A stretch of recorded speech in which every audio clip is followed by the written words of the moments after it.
छोटे से गांव में, जहां खुशियों की छाया फैली रहती थी, एक गरीब परिवार अपनी दिनचर्या में मेहनत में लगा हुआ था। इस परिवार की बहू का नाम अनिता था, जो हमेशा खुश रहने का राज सिखाती थी। अनिता गरीब थी, लेकिन उसकी आत्मा अमीरी से भरी हुई थी। एक दिन गांव में आई एक लालची सास, जिनका नाम राजमाता राजवती था। वह गांव के सबसे अमीर व्यक्ति की सास बनने के लिए गांव में आई थी, और उसका लक्ष्य था कि उसका पोता सबसे अमीर कुल का होना चाहिए। राजमाता राजवती ने अपने बेटे से कहा, मेरे बेटे, हमें गरीबी वाले घर से बहू चाहिए जो हमारे परिवार को और अमीर बना सके।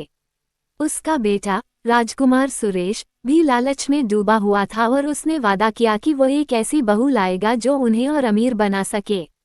गांव के लोगों ने सुना और देखा कि राजमाता राजवती ने गरीब बहू की तलाश में अपने बेटे को भेजा है।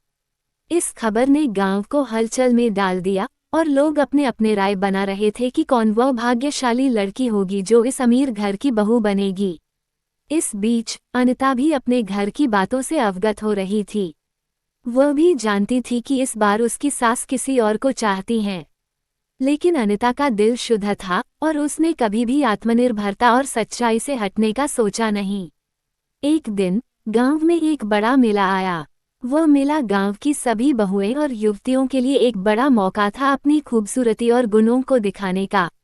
इस मौके का फायदा उठाने के लिए राजमाता राजवती ने राजकुमार सुरेश को मेले ले जाने का निर्णय किया। मेले में पहुंचते ही सुरेश को अनिता दिखाई दी।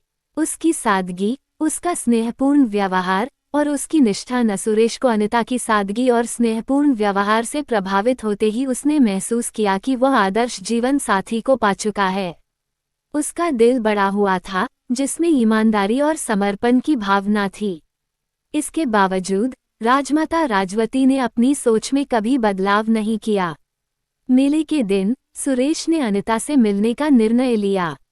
अनिता ने भी उसकी मुस्कान और दिल की सुदृढ़ता को देखकर महसूस किया कि उसका साथी वही हो सकता है जिसे वह खोज रही है।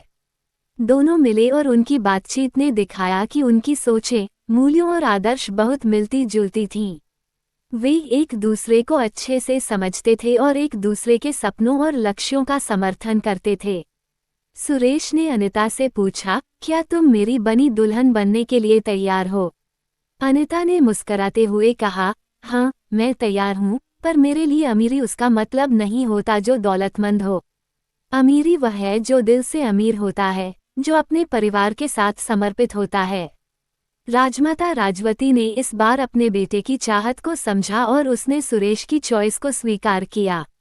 विवाह के बाद सुरेश और अनिता ने एक दूसरे के साथ अपने सपनों की पूर्ति के लिए मिलकर काम किया। जब वे अपने गांव लौटे तो उनका घर सांगतराची रोशनी से भरा हुआ था।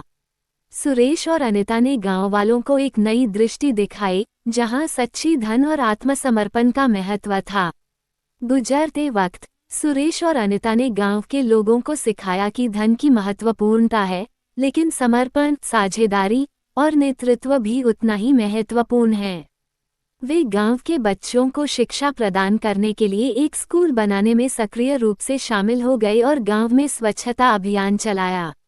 उन्होंने अपने गांव को आत्मनिर्भर बनाने के लिए विभिन्न योजनाएं आयोजित की और लोगों को रोजगार के अवसर प्रदान किए। धीरे धीरे उनका गांव बदलता गया और यह आदर्श बन गया कि अगर आप अपने सपनों के पीछे सच्चे मन से भाग रहे हैं और अपनी मेहनत और समर्पण से उन्हें हकीकत में बदल रहे हैं, तो कोई भी कठिनाई आपके रास्ते में नहीं आ सकती। इस कहानी से हमें ये सीखने को मिलता है कि सच्चा धन और समृद्धि उस व्यक्ति के पास होती है जो अपने कर्तव्यों का पालन करता है, जो दूसरों के साथ साझेदारी करता है और जो अपने सपनों को पूरा करने के लिए मेहनत करता है। धन सिर्फ एक साधन है, असली समृद्धि और सफलता तो समर्पण और साझेदारी में ही है।